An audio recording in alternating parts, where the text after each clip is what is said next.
Olá, olá, tudo bem, Bia? Oi, Bruno, Fefe, boa tarde a todos vocês que estão entrando nesta sexta-feira, meio-dia. O relógio está virando, né, para meio-dia. E que bom que vocês vão poder almoçar comigo e com a convidada de hoje, com a Ruth Manos.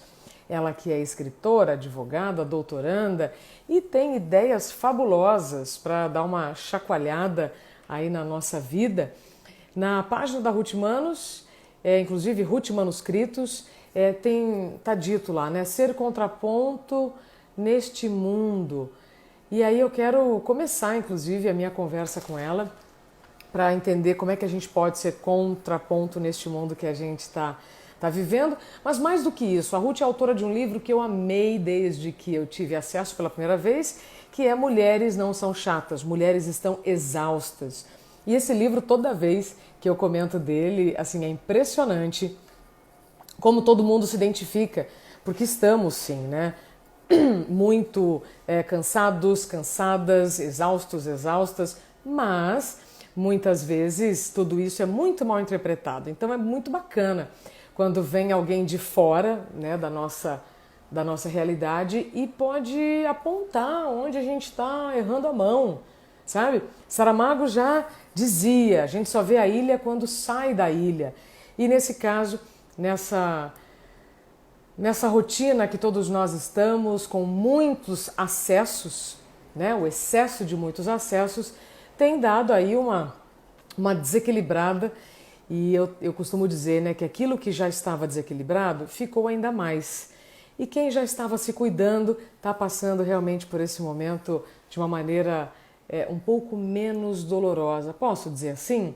Eu tenho ouvido, sabe, muitas histórias de pessoas que já estavam se cuidando, estão seguindo bem, e outras que estão aí nesse processo.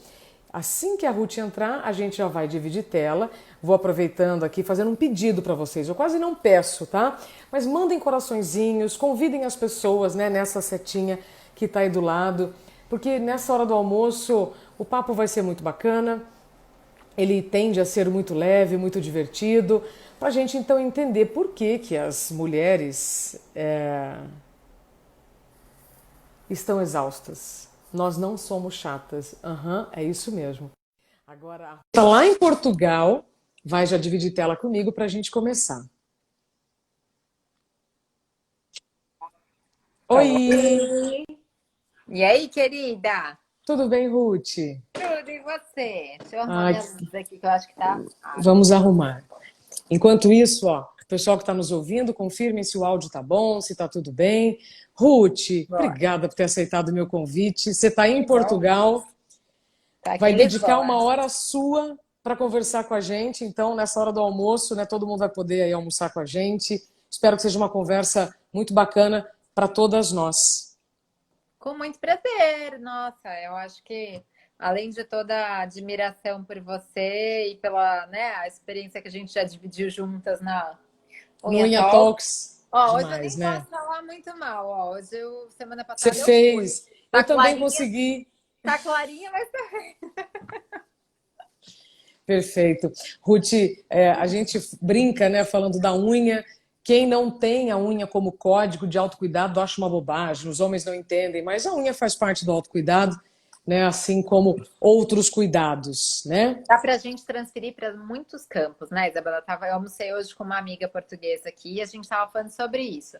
Para algumas pessoas é a corrida de manhã, para outras pessoas é a meditação, para outras pessoas é, sei lá, uma Dormir, massagem, para outras pessoas é dormir até tarde, para outras pessoas é ter um tempo para ver série, sem seja o que for, né? Mas acho que se a gente está começando a falar sobre cansaço, sobre sobrecarga, sobre exaustão, a gente tem que começar falando sobre autocuidado, isso, né? Sobre não esquecer que o tempo que a gente dedica ao trabalho não é um tempo dedicado a gente, é um tempo dedicado ao ao trabalho. trabalho, O ao tempo trabalho. dedicado aos filhos é maravilhoso, mas é É. aos filhos. O tempo dedicado ao casamento, maravilhoso, mas é ao casamento.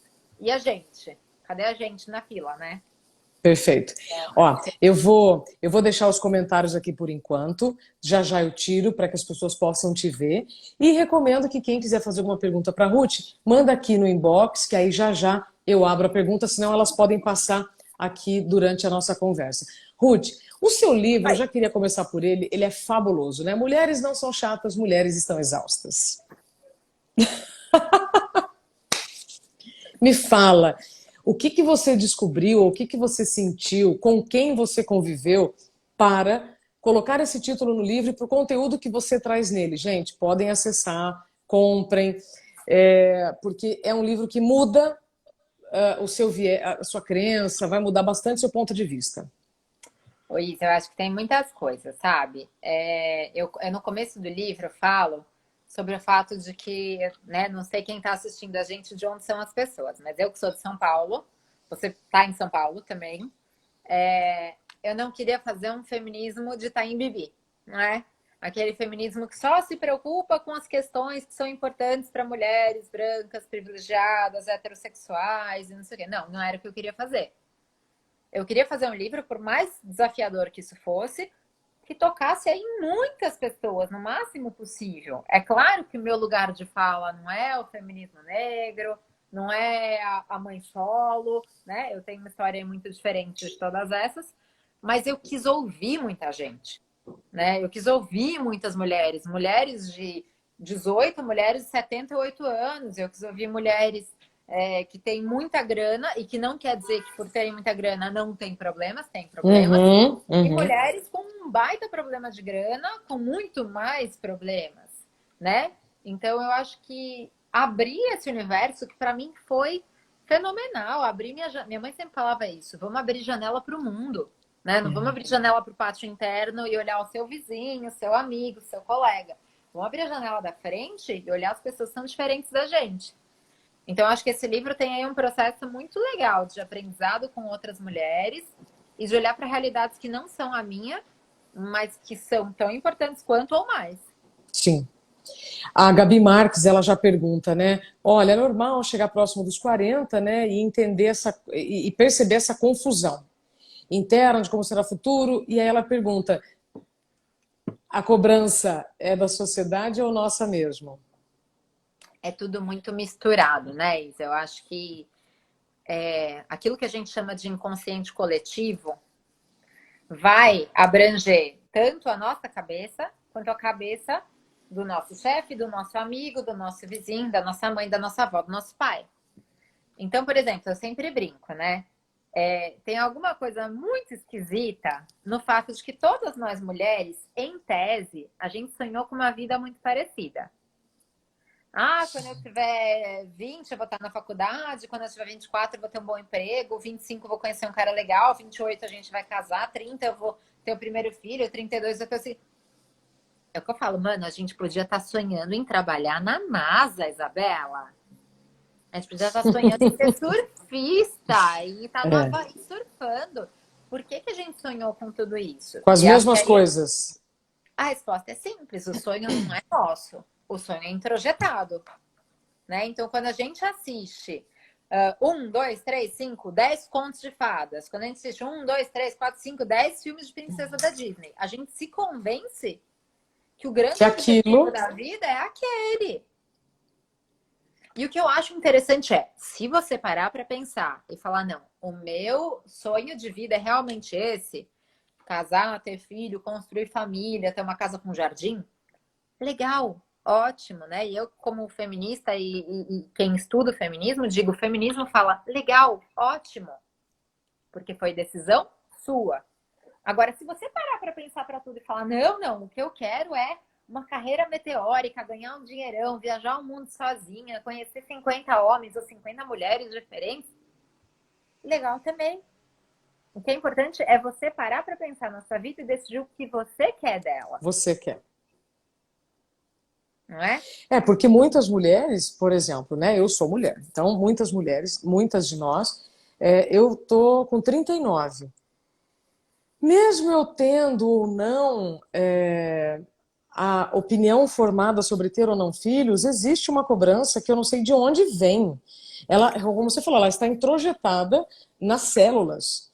Porque imagina, Ruth, são muitos milênios, muitas gerações com um tipo de realidade. Aí, de 150, 200 anos para cá, tudo muda. Aí a mulher começa a trabalhar, ou seja, ela pode trabalhar, ela pode dirigir, ela pode votar, coisas que são muito cobradas hoje de nós, né? Porque, tipo, ah, não, você tem que saber lidar com o dinheiro. Tudo bem, gente, mas eu não precisava lidar com o dinheiro até 50 anos atrás. Inclusive, até as Menos roupas não tinham até. bolso, né? As roupas femininas nem tinham bolso porque as mulheres não precisavam carregar o dinheiro. Enfim, estou trazendo aí uns elementos para dizer que se isso está na nossa genética, sim. E mudar isso agora de uma geração para outra é muito cruel. Então vem, né? Vem um monte de cobrança. Até para você peitar e falar assim: não, eu não vou querer, acabou. Tipo, ok, célula, você está me cobrando um negócio, mas não vai rolar. Ô, Isa, eu acho legal a gente falar sobre um ponto que eu adoro. Sabe a Brené Brown, que tem Sim, uns adoro. TEDs mega famosos e tem É. um documentário no Netflix e tal? Que ela fala sobre o poder da vulnerabilidade e tal. Tem um trecho de um dos livros dela, que eu adoro, que ela fala sobre o que ela chama de teia da vergonha. A teia da vergonha existe para homem e para as mulheres, né? Que são aqueles momentos, aqueles assuntos da vida em que todo mundo fica constrangido, vexado, se sente julgado por mil razões. Aí o que que rola? Na mulher, ela fala que a vergonha da maternidade, ela nasce junto com a mulher. Porque a mulher que tem filho, Vergonha. ela fala, a mulher que tem filho tem a constante vergonha do julgamento sobre a maternidade dela. Então, será que eu tô sendo boa mãe? Será que eu tô trabalhando demais? Será que eu tô cuidando de menos? Será que eu tô sendo muito exigente? Será que eu tô sendo muito complacente? Pipipi, popó, mil vergonhas, mil medos. Por outro lado, a mulher que não tem filhos ou que ainda não tem filhos, né? Que é o caso meu e seu, por exemplo, eu tenho uma enteada, mas ainda não tenho filhos meus. Essas mulheres, elas passam pela vergonha do julgamento de não serem mães.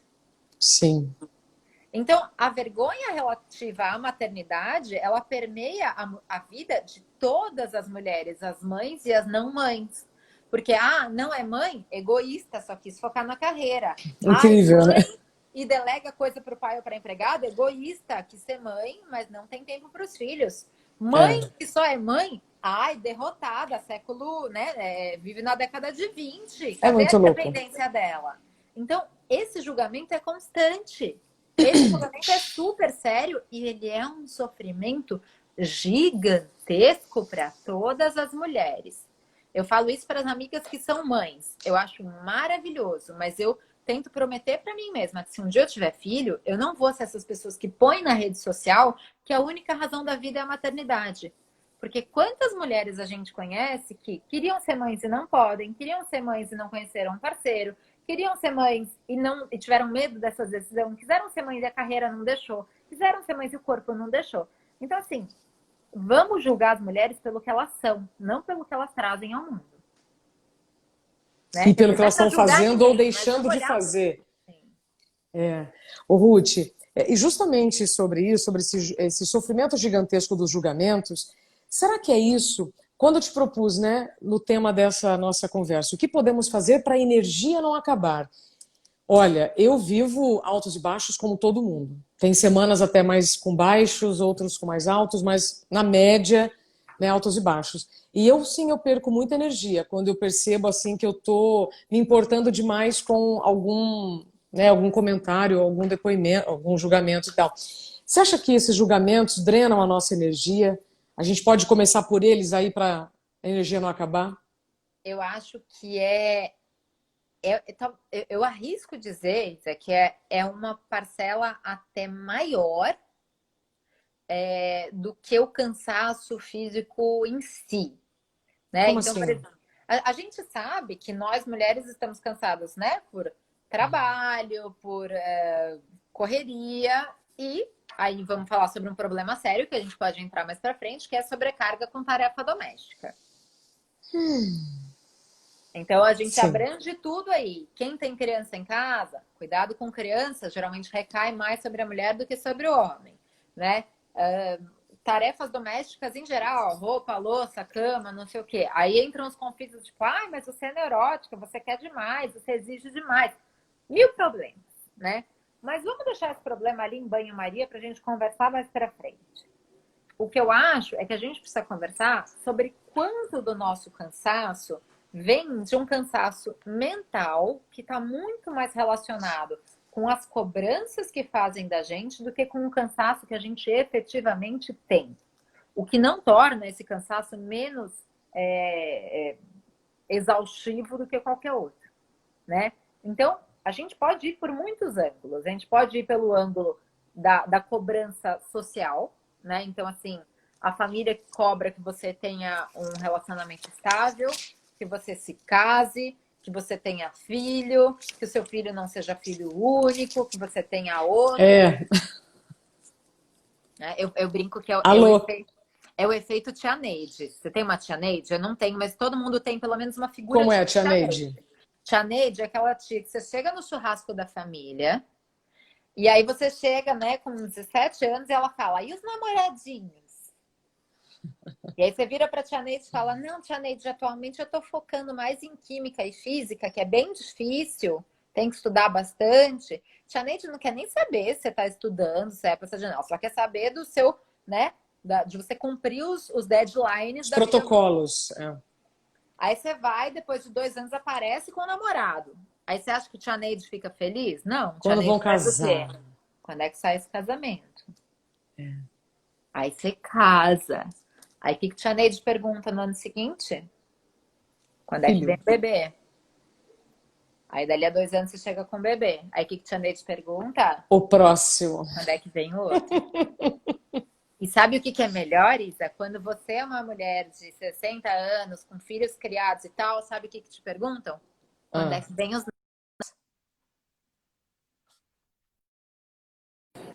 é. O útero nem é seu, o útero já é da nora, é da filha. Mas como você é mulher, parece que você continua com a responsabilidade pelo desenvolvimento familiar da coisa. Então, eu brinco o efeito tia Neide, mas pode ser tio Walter, pode ser tio Zeraldo, pode ser quem for. E nós amigas também, né? Às vezes a gente cobra muito isso também, fala, né, sobre isso, como se fosse a coisa mais importante para a sua vida, na verdade. Quando eu dou esse exemplo da história da tia Neide, eu sempre falo isso, né? Se você tiver um irmão mais ou menos da sua idade, eu tenho um irmão 8 anos mais velho. Mas quem tem irmão aí, 2 anos mais velho, irmão homem, você descobre que enquanto estavam te perguntando sobre namorado, casamento, filho, outro filho, nananã, sabe o que estão perguntando? E aí, como é que tá o Verdão? E aí, hein, aquele jogo contra o Cruzeiro? Ninguém quer saber da vida pessoal do homem, né? Com raras exceções. A gente pode ter um homem que comente, mas me perguntam quando eu vou casar. Tudo bem, você tem 42 anos, talvez te perguntem quando você vai casar. Não te perguntem com 17. Ou seja, esses cronogramas, perdão, Ruth, esses cronogramas, esses protocolos, esses prazos são muito mais colocados para a mulher do que para os homens. Sem dúvida nenhuma, sem dúvida nenhuma. E aí a gente precisa entender, primeiro, o peso que isso representa na nossa vida, porque não adianta você escolher qual que é a sua prioridade, né, Isa? Nesse momento da minha vida, a minha prioridade é o meu doutorado e a minha carreira. Eu te diria que das pessoas com as quais eu encontro na vida, 30% me pergunta como é que vai o doutorado e a carreira, e 70% me pergunta quando é que você vai ter um filho. Mas eu não coloquei esse assunto em pauta pra fucking ninguém, Isabela. Ninguém. E aí você ainda tem que achar, e você tem que achar artifício, artimanhas para responder sem ser indelicada.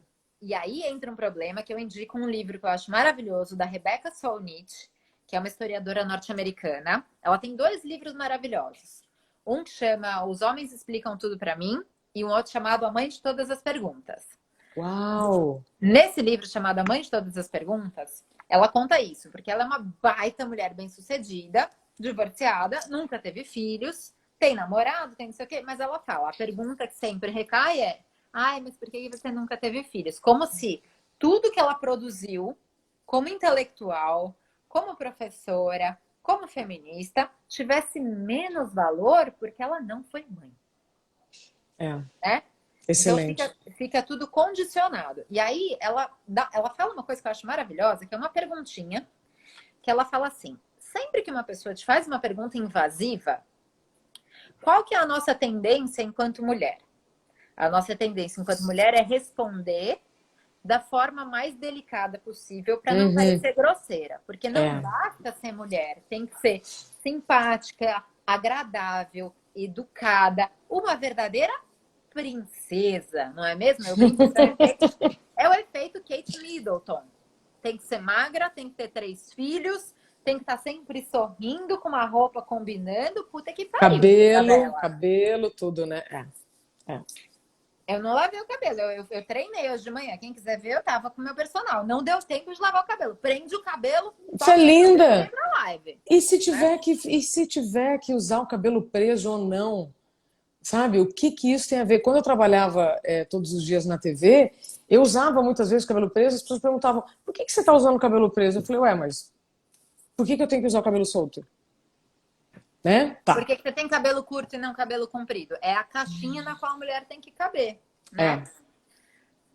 Mas e aí, se a gente quiser, a gente fala horas sobre as questões estéticas. Mas o que eu acho interessante é que a Rebeca Solnit, ela falava assim, a gente é treinada a vida inteira para ser educada, uma princesa maravilhosa, bem comportada, que responde às perguntas invasivas e indevidas de forma educada. E a Rebeca Solnit, ela ensina uma coisa nesse livro que ela fala assim, quando te fizerem uma pergunta que não deviam te fazer, vira para a pessoa e devolve uma pergunta que é a seguinte, mas por que você está me perguntando isso? Perfeito. Porque você devolve para a pessoa a invasão que ela fez. Então, quando a pessoa que mal te conhece vira para você e pergunta sobre o envelhecimento dos seus óvulos, oi, como é que alguém acha que tem o direito de perguntar isso para uma mulher? Como é que alguém acha que tem direito de ir tão longe e de forma que não invade só a esfera, né? No direito a gente fala a diferença entre intimidade e privacidade. Privacidade é aquilo que você deixa só no âmbito privado, só dentro da sua casa, né? Eu dou um exemplo pouco elegante, mas um exemplo típico de privacidade é diarreia. Diarreia você pode não contar na live e no trabalho, mas você comenta com a sua mãe, com seu marido, com a sua irmã, com seu filho. Nossa, tô desarranjada aqui. Agora, tem outros assuntos que eles não são só privados, eles são íntimos. São aqueles assuntos que a gente não divide, às vezes, nem mesmo com a mãe, com o pai, com o filho, com o marido. Uma pessoa que tem um vício em droga, uma pessoa que teve um aborto, né? São assuntos que às vezes as pessoas não querem nem tirar daqui de dentro. Quando eu te falar sobre envelhecimento de óvulo... Perfeito, Ruth. Por que você está me perguntando isso? Por que você acha que tem o direito de ir tão longe? Então, quando a gente está falando de cansaço, e que isso pode ter a ver com quarentena, não quarentena, a gente precisa entender que o nosso cansaço não tem só a ver com trabalho, tarefa doméstica, tem a ver com tudo isso. Trabalho, tarefa doméstica, questões estéticas e tal. Mas tem muito a ver com aquilo que a gente acha que é nossa obrigação, mas na verdade não é. E que a gente tem que pôr limites. Ui, se a nossa live fosse acabar agora, eu tenho certeza que muitas já agradeceriam. Ruth, para mim ficou muito claro, então, que muito desse nosso cansaço, ele é tanto de dentro para fora, quanto de fora para dentro. Então, se eu não mudo fora, eu preciso mudar dentro. Né?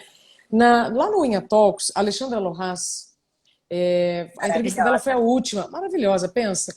Ela tinha dito lá no Unha Talks, recomendo para quem quiser se aproximar até mais da Ruth e da Alexandra Lohas, está lá no meu canal no YouTube, Isabela Camargo Real, que é para onde depois vai essa live. A Alexandra, ela fala que na Europa a relação dos pais cuidarem dos filhos é totalmente diferente daqui. Tanto que lá não tem essa do tipo, se você vai tirar férias para cuidar do seu filho. Que é muito natural os pais cuidarem dos filhos. Olha que absurdo que nós estamos falando. E ela disse o seguinte, nós mulheres precisamos parar de nos cobrar, que estamos também com muitos serviços domésticos, porque não é que o cara vai te ajudar. Não! Ele participa daquele ambiente. E aí ela fala, só que nós também somos exigentes e não deixamos que eles fazem. Ou a gente critica quando eles fazem. Então ela fala, ou a gente também abre mão do nosso jeito e delega mais, porque senão realmente a gente não vai dar conta. Ou vai dar conta a um custo muito alto, né, Ruth? Ô, Isa, eu falo exatamente sobre esses dois assuntos no livro, né? Eu falo sobre a questão da gente mudar o verbo. Então, uma coisa é, enquanto eu escrevi sobre isso até no Observador, no jornal português onde eu escrevo, na semana passada. Olha. Enquanto a gente usar o verbo ajudar, do tipo, ai não, mas meu marido é ótimo, ele me ajuda muito em casa. Pé, erro, né? Uhum. Erro. Porque quando a gente fala ajudar, a gente toma a tarefa como nossa e considera a contribuição do marido, do filho, de quem for, como uma espécie de favor. Tá Sim. errado. Né? A partir do momento em que a gente tem mulheres que também trabalham para fora, homens que trabalham para fora, vivem na mesma casa, têm as mesmas crianças, a gente tem uma partilha de tarefas. Então, não é me ajudar, é fazer a parte dele, né? Não, fulano é ótimo, ele sempre faz a parte dele, beleza, né? Legal. Não precisa ser muito elogiado, né? Mas então, legal, fulano, beleza, ele não me traz problemas na esfera doméstica, porque ele faz a A parte parte dele. dele. Aí, gente, faz a parte dele. É muito simples, não é ajuda. Agora, um outro assunto que é interessante é essa questão de delegar. Eu, no livro, conto uma passagem. Sabe a Super Nanny? Sim, Né, a britânica é a Jo Frost. mega babá. E eu nunca esqueci de um episódio que ela fala, que ela tipo, tinha uma mãe super sobrecarregada e tal, e ela falava, não, ó, então a partir de agora o seu filho de 15 anos faz isso, seu filho de 12 faz isso, seu marido faz isso, para você ficar menos sobrecarregada. Aí, quando ela ficava vendo o vídeo na semana seguinte de como tinha sido a semana, ela via que a cada vez que um filho ia e dobrava a roupa e colocava na gaveta, ela ia lá, a mãe, abria a gaveta, dobrava melhor e colocava de volta. Então. Aí o outro filho varria a porta de casa, ela ia de novo, varria melhor pela segunda vez. Aí entra um lance de autossabotagem. Então, Enquanto a gente considerar que a nossa forma de fazer é a única correta, não vai existir partilha possível. é. Porque se o 50% que era do outro, você define que tem que ser com o seu critério, eu entendo, por exemplo, que uma pessoa não queira comer num prato que foi lavado porcamente. Beleza. Só que aí não é refazer, é conversar com o plano. Esse prato aqui não ficou legal, né? Não deu certo. Outra coisa é porque você gosta de dobrar a camiseta de um jeito que ela não fica com a marca embaixo do sovaco, entendeu? Uhum. E fazer de novo. Não deixa. Se a pessoa quiser usar a blusa amassada, vai usar. Ai, adoro. Esse Mudar os papo, critérios. ele tá sendo na hora do almoço, mas ele podia também ser um happy hour, né? Na próxima a gente vai conversar tipo umas 6 e cada uma com seu Eu tô com vinho, a gente devia estar com cerveja, né? Uma um coisa mais. vinho. O Ruth, esse papo ele é tão abrangente, ele é tão infinito, e aí a gente pode entrar em milhares de caixas, né? Abrir várias caixas. Você, quando foi escrever o livro, você ouvia que você era chata ou que as pessoas ao redor chamavam as mulheres de chata? Porque já me chamaram muito de chata por N razões, É, né? é muito interessante, né, Isa? Eu tenho um marido que eu não vou, porque eu não sei se. Sabe a Juju, a youtuber? A Não. Ah, Juju, sim, sim, sim, sim, sim, Juju. maravilhosa. A Juju tem um vídeo que eu acho que todo mundo devia assistir, que ela fala em que o mercado, às vezes, de homem tá tão ruim que a gente transformou pré-requisito em diferencial. Esse Uau. vídeo é genial. Então, assim, eu não acho que a gente tem que ficar vangloriando, tipo, ai, meu marido é incrível porque ele faz a parte dele da casa. Não, cara, Essa meu parte marido dele. é um homem super decente, né? Eu acho que quer dizer isso, eu sou uma mulher decente, ele é um homem decente. Então, eu tenho relativamente pouco problema em relação a isso. Mas é claro que vai ter aquelas coisas em que a gente exige diferente. Então, por exemplo, eu sou uma pessoa que não suporta a cama desarrumada. Não suporto. Meu dia não começa enquanto a cama não estiver arrumada. Por outro lado, eu sou uma pessoa que consegue ver louça acumular na pia durante algum tempo, entendeu? Até acabar tudo, né? Você não tem mais garfo para Até do usar. tipo, a hora que eu tiver suficiente para lotar a máquina, eu faço. Agora, se tá ali mais ou Isso. menos, vai ficar. E eu acho que aí entra em diferenças de relacionamento. Porque, por exemplo, o meu marido é super capaz de deixar a cama desarrumada 3 dias, mas não é capaz de deixar a louça acumular 48 horas.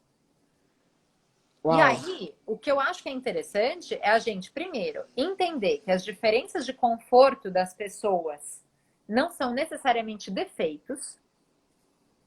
Entender que eu não posso tomar a minha verdade como a verdade Absoluta. universal. Do tipo, é óbvio que a gente pode deixar a louça acumular e não pode deixar a cama desarrumada. Não faz sentido. Assim como ele também não pode tomar a verdade dele como universal, né? Agora, eu, mais uma vez digo, estou numa situação super privilegiada. Até porque eu acho que a minha formação como mulher feminista independente só me fez conseguir casar com a raiz de um homem que fosse assim. Uhum. Talvez, se eu tivesse me casado 5 anos antes, eu tivesse me casado com um cara que não tivesse nada a ver com o Felipe. Fosse um cara que saiu da casa da mãe e que esperava que eu fizesse o que a mãe, empregada Fosse e muito tal, fizesse. dependente. Que é a situação de 90% das mulheres, né, Isa? Então, acho que é importante pontuar isso. E aí, quando as mulheres colocam na casa uma questão da decência, né? E aí Perfeito. estamos falando de decência. Ninguém está falando do copo brilhando. As pessoas estão falando de higiene. Higiene. As pessoas estão falando de ordem mínima. As pessoas estão falando de roupa suja estar dentro da cesta de roupa suja e não no chão. Coisas que você fala, como é possível uma pessoa que sabe usar o Excel e não sabe usar a cesta de roupa suja? Eu Sensacional. não consigo entender. Então, muitas vezes as mulheres que estão pedindo decência são taxadas de chatas, exigentes, e na verdade elas só estão de saco cheio de ter que educar homens de 25, 35, 45, 75 anos a coisas que deveriam ser de ser humanos independentes. De berço. Ô, Ruth, quando eu ouço as pessoas falarem sobre machismo, né, e atitudes que nós, mulheres, não aprovamos, eu sempre falo, o machismo, ele ainda é alimentado por mulheres. O machismo não vem dos homens apenas, eles são também das mulheres. E se não vier alguém de fora para dar uma chacoalhada, foi o que eu falei aqui na abertura da nossa conversa. Você nos ajuda a dar essa chacoalhada. Tanto que naquela sua página do Ruth Manuscritos, né, seja o contraponto neste mundo. Então, se não vem alguém de fora e fala, para, amiga, para, né? E amigo, perceba que o que você está deixando de fazer ou fazendo talvez não seja o que precisa, ou que deve, sei lá, né? Ô, Isa, eu volto sempre no raio do inconsciente coletivo, né? A gente, isso não é uma opinião minha, a gente Isso é vive fato. numa sociedade machista e patriarcal, né? Então, o que quer dizer? Que valoriza mais o homem e que está centrada na figura do patriarca, do homem. E esse patriarca pode ser o pai da família, pode ser o chefe da empresa. Está sempre girando em torno das demandas de um homem. Essa é a sociedade que a gente vive, ponto. Não tem espaço para discussão sobre isso. Sim, sim. Né? Quem é o nosso presidente? Quem é o nosso governador? Quem é o nosso prefeito? Ou. Não precisa ir muito além disso, né? De um modo geral. Então, a gente precisa olhar para isso com uma crítica. Então, não dá para dizer, os homens são machistas e a culpa é deles. Não, a sociedade é machista e a gente é criada assim. Então, as mulheres que são machistas, não é que elas são as péssimas e as malvadas. Elas são também vítimas de uma sociedade que criou a gente com uma ideia errada. Eu sempre falo que trabalhar com as questões de gênero é uma espécie de musculação. Uhum. Né? Quando você faz abdominal uma vez por mês, você sempre vai ficar dolorida e achando um horror. Se você faz uma vez por semana, já é melhor. Se você faz 2 vezes por semana, você já nem sente dor. Show. E trabalhar com as questões de gênero, e aí eu acho super importante, trabalhar com o nosso aprendizado de não julgar outras mulheres, de apoiar outras mulheres. Tudo isso é uma espécie de musculação que a gente faz para aprender. E cada vez vai ficando mais automático. Então, se a nossa tendência é andar na rua e ver uma mulher que tá de calça branca, de decotão, e falar, ui, olha ela, calça branca, cheia de celulite, Total. decotão, que vulgar, a gente tá num caminho de julgamento, a gente tá num caminho errado. Vamos exercitar a cabeça para falar assim, nossa, olha que legal essa mulher, apesar dela ter celulite, ela é livre o suficiente para usar a calça que ela quer. Perfeito. Vamos mudar a forma de pensamento. Eu lembro uma vez que foi super marcante para mim, que eu estive num programa de TV e que tinha uma cantora, uma menina, ô Isa, eu tô vendo a sua mesa, não tô Ai, vendo você. Você tá desculpa. sabendo disso? Desculpa, eu tava anotando aqui, ó, virou, Eu desculpa. tava adorando sua mesa, mas é muito bonita, mas só pra te avisar. Show.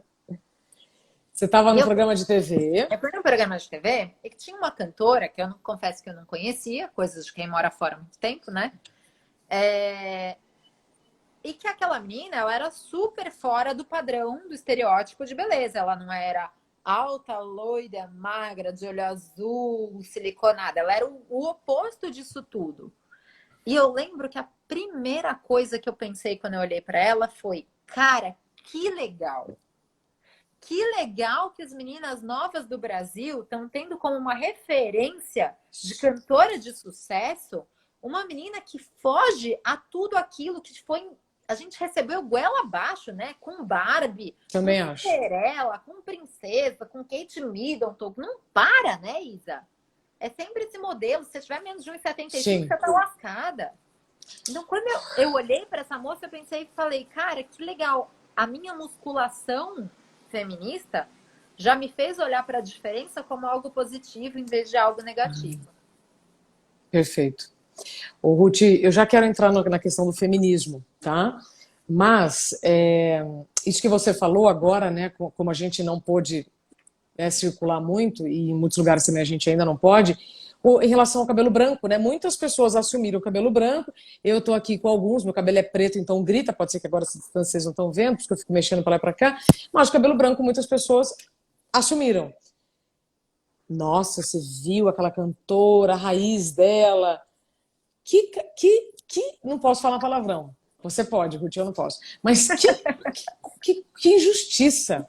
Eu fico muito abalada, sabe? Com injustiças de todos os tipos. Outro dia até chorei muito num filme, aquele O Chamado da Floresta, tá? Com a história de um cachorro que Ah, sofre eu uma fui ver esse, injustiça. que é Eu com o chorei Harrison horrores. Ford, não é? Eu É fui ver, maravilhoso. é bonito. Menino, o filme é lindo, mas eu chorei no dia seguinte, lembrando da injustiça lá. Bom, então injustiça para mim sempre me deixa furiosa. E eu acho uma sacanagem uma mulher falar da raiz da outra. É isso, né? Então a gente fala de tudo, da celulite ao cabelo. Queria só expor aqui a minha indignação.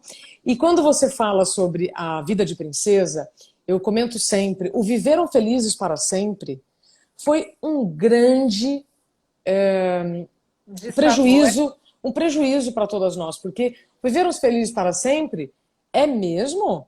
Mas quem lavou a roupa do príncipe? Quem cuidou da casa? Quem cuidou dos filhos? Né? Tipo, quem? Porque viveram felizes para sempre, parece que eles nunca tiveram problemas. E felicidade não é ausência de problema. O que você vem dessa história da Disney? Tem até um meme que já deve ter visto, que estão todas as princesas assim, né? Tipo, Num bar, não bêbadas é? e Com as garrafas. cansadas. É fantástico, gente. Quem faz esses memes está de parabéns. Ô, Isa, eu acho que essa fase de quarentena fez com que muita gente achasse que elas eram as únicas que estavam com problema, né? E aí eu vou juntar com o que você falou sobre as questões de imagem e as questões estéticas. Por quê? Houve um tempo que o que era introjetado na gente eram contos de fadas e princesas Disney. Hoje o que é introjetado na gente são as grandes figuras de redes sociais. Eu fiz um TEDx que está indo para o YouTube agora. Fiz Oba! agora um TEDx da quarentena, que se chama A Estranha Vida das Pessoas Perfeitas. Que de repente você abre seu Instagram numa terça de manhã e parece que você é a única pessoa que tem um casamento com conflitos, né? Ou então a ausência de um relacionamento que te frustra igualmente. Você é a única pessoa que tem crianças em casa que estão aos berros, sujando camiseta, uniforme com Nescau, aquela loucura. EAD. Parece que você é a única pessoa que ganhou peso, na quarentena. Você é a única pessoa que não tem casa com piscina. Você é a única Jardim. que prende o cabelo porque tá sujo.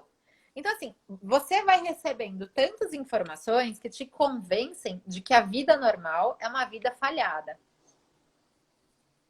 E aí eu acho que a gente precisa tomar mega Muito cuidado. cuidado com isso, né? Porque eu acho que especialmente a gente que é mulher, porque talvez com os homens role isso, tipo, o Neymar tá agora em Barcelona fazendo uma puta festa.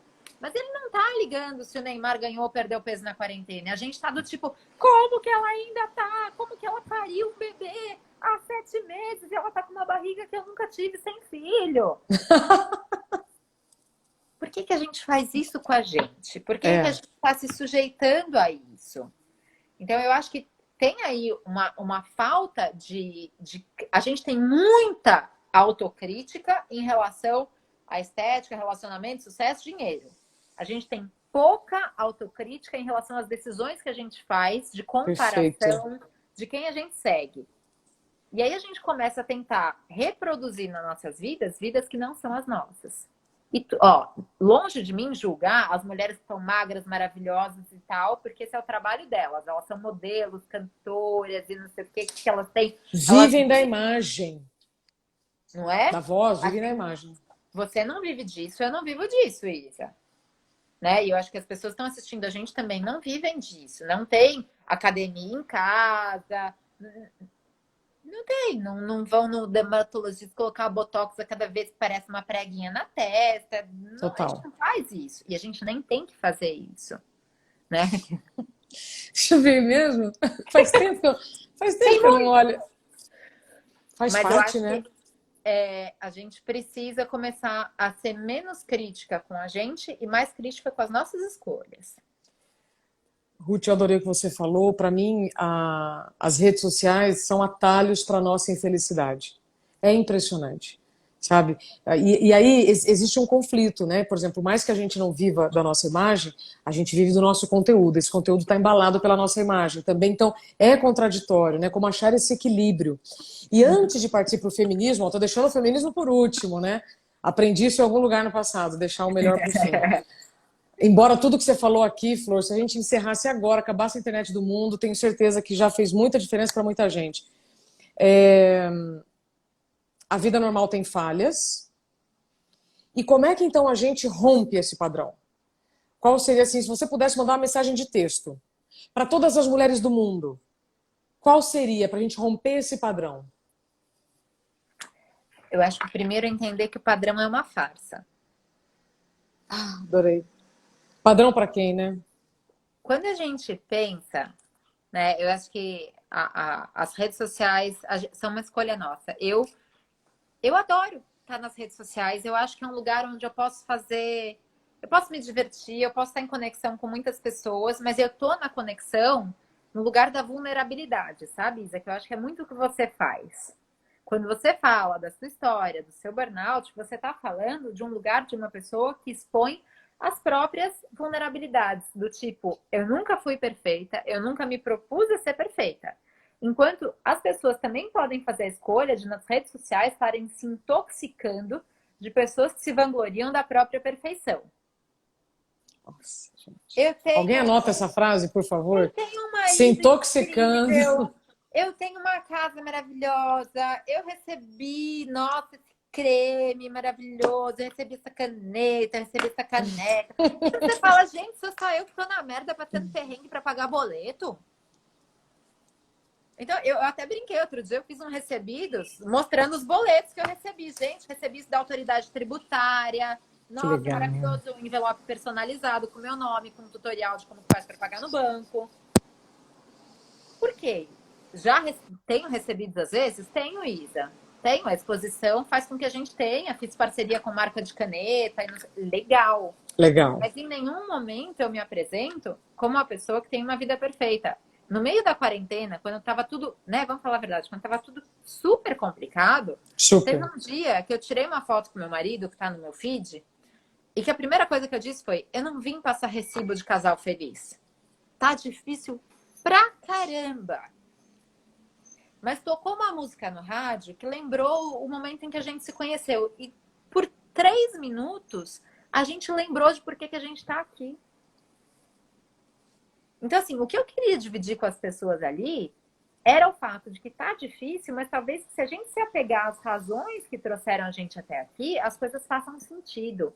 Em vez de se apegar ao álcool gel e a toalha na cama, e o chinelo no meio do caminho, e a calça que ficou com a perna para fora na cesta de roupa suja. Então, eu acho que quando a gente se coloca num lugar de eu estou nas redes sociais para criar conexão, porque eu sou uma pessoa normal, com vulnerabilidades, com falhas, legal. Se eu estou na rede social para falar, nossa, estou maravilhosa, sou foda pra caramba, ganho produtos, minha vida é perfeita, tchau. Não rola. Ô, Ruth, para a gente então aproveitar esses últimos 15 minutos, aliás, 15 não, porque a gente começou 2 antes, feminismo. Porque dependendo do que você fala, você ouve assim, fulano é feminista, fulano... Tá, e eu percebo que as pessoas, eu faço parte das pessoas, tá? Às vezes a gente tem recortes de coisas e nem sabe direito o que é feminismo. Então, por favor, nos explique o que é feminismo. Atualiza pra gente. Oi, muita gente acha que feminismo é o contrário de machismo, né? O que é o primeiro erro. O que o machismo prega enquanto corrente filosófica? Que os homens têm uma superioridade moral e que por isso eles merecem mais espaço, mais oportunidades, maiores salários, mais dinheiro, mais regalias. O feminismo, ele não vem dizer que as mulheres são melhores que os homens. O feminismo vem dizer que nós somos iguais e que nós merecemos as mesmas oportunidades e, por exemplo, salários iguais para cargos iguais, com as mesmas experiências, os mesmos currículos. Então, o feminismo ele vem trazer 2 palavras que eu acho que são fundamentais. Igualdade, em situações em que realmente é igualdade. Eu vou te dizer assim, eu trabalhei no Estadão e eu queria ganhar a mesma coisa que o Veríssimo e o Karnal. Não, né, Isa? Por quê? Porque são homens muito mais velhos que eu, com experiências diferentes da minha, Perfeito. e aí a coisa faz sentido. Ao mesmo tempo que se eu fosse fazer alguma coisa, tivesse uma Fernanda Montenegro da vida do meu lado, eu também não quereria a mesma coisa que ela. É entender Perfeito. quando a igualdade faz sentido. Se tem um cara da minha idade com a mesma formação que eu, legal. Então, igualdade, quando ela deve existir. Mas, acima de tudo, eu acho que a palavra de ordem do feminismo é liberdade. Muita gente acha, o feminismo vai me obrigar a não casar, vai me obrigar a não ser feminina, vai me obrigar a queimar sutiã e andar peluda. As pessoas são malucas, não é nada disso, né? Essa é uma feminista, pessoa com brinco de pedrinha, vestido de flor, né? Então, unhas feitas. O que o feminismo quer? Que a gente seja livre para a gente ser quem a gente é. Então, se eu quisesse estar aqui e não usasse maquiagem nenhuma e não sei o quê, o feminismo ia falar que bom, você decidiu isso porque é quem é você. Eu dou um exemplo que eu acho muito interessante, que é a questão do meu sobrenome. Quando eu fui casar, eu achei que eu não ia colocar sobrenome de marido, porque isso nem era uma opção para mim, ele nem ligava para isso, ninguém ligava para isso, eu já tinha um nome grande pra caramba. E aí a minha enteada, que tem 10 anos, na altura tinha 6, 7, não sei, descobriu que eu podia ter o mesmo sobrenome que ela. E ela ficou maravilhada, do tipo, nossa, a gente pode ter o mesmo sobrenome, nós 3, eu, você e o pai. Que fofa. E eu comecei a argumentar, do tipo, tudo bem, pode, mas não é a minha ideia, não é isso que torna a gente uma família, o que torna a gente família é outra coisa. E ela ouviu racionalmente, mas não se convenceu. E depois de um tempo eu parei, pensei e falei, cara, eu quero fazer isso por ela. Se é importante para ela, se isso vai fazer ela ter uma sensação de estrutura, eu quero fazer. Então, hoje eu tenho um nome que parece de realeza, né? De Orleans e Bragança, aqueles nomes gigantescos. É mesmo, não sabia. Não, eu não tenho Orleans e Bragança, mas eu tenho 6 não, nomes, mas sim, tudo bem. 6 nomes. E o que eu acho importante dizer? Colocar nome do marido é uma decisão inovadora e louca feminista? Não, é uma puta decisão dos anos, né, do século XIX. Claro, claro. por que que eu decidi isso? Então, vamos analisar essa questão. Foi o feminismo que conseguiu que fosse direito da mulher escolher se ela quer ou não. Eu decidi fazer isso num ato de amor por uma outra mulher, por uma outra menina. Eu não coloquei esse nome porque o meu marido mandou, porque o meu pai mandou ou porque a lei mandou. Você quis. Eu quis. Eu quis isso por ela. Então, eu acho que é um exemplo super interessante, porque o feminismo me possibilitou essa decisão, que é uma decisão conservadora. Olha que louco. Então, quando a gente fala de feminismo, a gente está falando do direito de decisão de cada mulher. Você acha que eu ia ter o mesmo prazer de ter o nome do meu marido se isso fosse a lei que me obrigou? Ia ser uma coisa que eu ia estar contrariada com esse nome. Eu adoro esse nome, porque foi uma decisão minha de afeto. Isso vale para muitos campos. Se uma mulher quer ser executiva, bem-sucedida, viajar, ter 1000 amantes, feminismo acha ótimo. Se a mulher quer ficar em casa, ter 4 filhos e cuidar da casa e cozinhar e fazer, sei lá, um rolo de carne recheado com bacon, feminismo acha ótimo. Desde que ela tenha decidido isso e não seja imposição de um homem ou de uma regra. Perfeito. Perfeito. Perfeito. Se a gente tivesse agora aqui num estúdio de TV, eu ia falar uma salva de palmas agora, gritos, todo mundo para Ruth. Nossa, adorei, porque na verdade você lembra, né? Igualdade, liberdade, Ruth saiu. Eu que Ah, meu fiz. Deus. Ah, meu Deus. Não, Ruth, volta. Ruth, você tá aí? Eu tô, Isa. Você tá me ouvindo? Eu tô te ouvindo super bem. Eu não sei o que aconteceu. De repente minha tela ficou preta. Aqui também. Você Alguém sabe o que quer. eu faço? Ai, será que minha tela virou? Pode ser? Ah, voltou. Yes. Muito bom. Opa! Muito bom. É. Ô, Ruth, então nesses últimos 9 minutos, né, quero só trazer, assim, um caminhão de abraços e obrigada por você ter lembrado, além de tudo que você falou aqui, sobre liberdade e igualdade. É respeito, né? É respeito. E a liberdade nada mais é do que o livre-arbítrio. E eu entendo que como a gente passa, né, a infância, a adolescência, com as pessoas nos escrevendo, aliás, nos escrevendo, ó, escolhendo por nós, realmente, quando você, né, caminha com suas próprias pernas, você já nem sabe o que escolher ou como escolher. Então, para quem está agora despertando, tá? Para encerrar, queria suas conclusões finais. Seu livro é fantástico, recomendo super. Mulheres não são chatas, mulheres estão exaustas. E o conhecimento é tudo, né, gente? Conhecimento nos ajuda, assim, a conhecer pessoas, situações, culturas. Quanto mais a gente se fechar na caixa, pior vai ser. Então, palavra contigo. Ô, Isa, sabe que uma vez eu fiz um evento que tinha um monte de homem importante, não sei o que se eu colocar os nomes aqui, todo mundo conhece, era um fechamento de um congresso. E tinha uma mulher além de mim, que era a Bruna Lombardi, que eu adoro, que eu conheci aquele dia e que... E a Bruna, ela disse uma coisa que eu adorei, que foi... Ela falou, nada é mais libertador do que o autoconhecimento. Perfeito.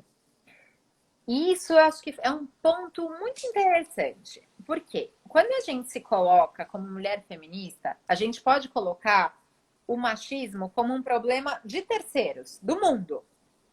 Ah, é porque o mundo é machista, a lei é machista, o presidente é machista, nananã, e tal.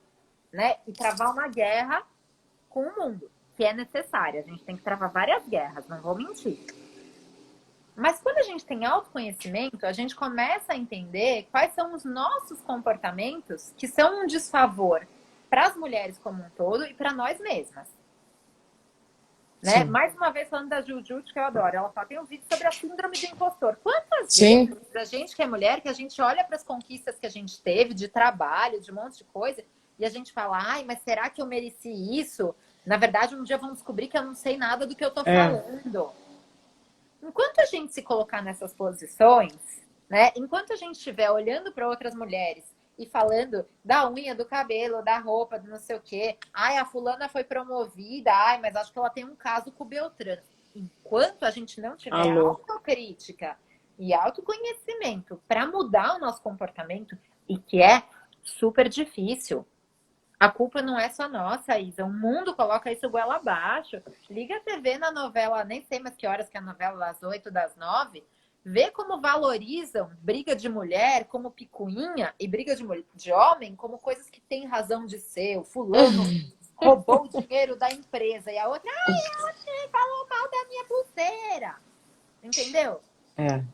Perfeito. O mundo diz que a gente vive de pequenezas, só que não é verdade. A gente tem que mudar a forma de comportamento, a gente tem que ter autocrítica, porque depois que a gente muda a gente muda o mundo, né?